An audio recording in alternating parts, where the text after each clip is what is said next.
For farmers like Jeff Nielsen in Alberta, fossil fuels are a must to heat barns during the cold, long winters or dry, wet crops. And with that comes the carbon tax. It's adding up when you look at that and you being charged the carbon tax, and then you actually charge GST on top of the carbon tax. So we're being taxed twice. He's hopeful relief is on the horizon.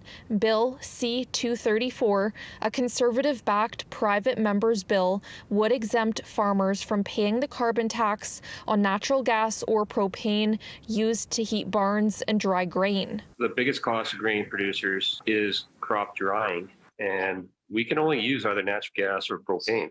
So we're always willing to try new ways, but there's no new technology in the foreseeable future to dry grain yet.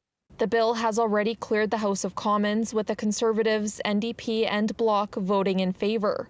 Its fate now in the hands of the Senate. The federal Liberal Environment Minister says he does not support the bill because farm gas and diesel is already exempt from the carbon tax. We can't have more taxes on our food when 2 million people are already forced to food banks and Canadians are forced to downgrade their diets. This is a common sense solution. It's a compassionate solution.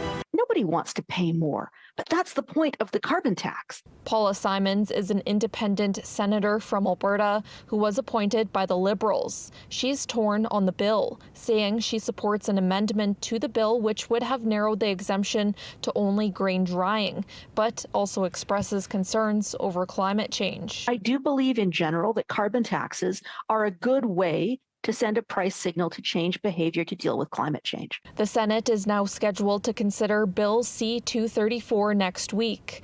If the bill passes as is, it becomes law. But if senators make any changes, the bill would have to go back to the House of Commons, and Senator Simons expects that could be a long process. But ultimately, as farmers wait to hear the vote, they say the carbon tax money is coming directly out of their own pockets with no way to recoup that cost. We can't pass these costs on. As a grain producer, the price of my commodities, my wheat, barley, or canola, are based on the markets. In Edmonton, Laura Krause, City News.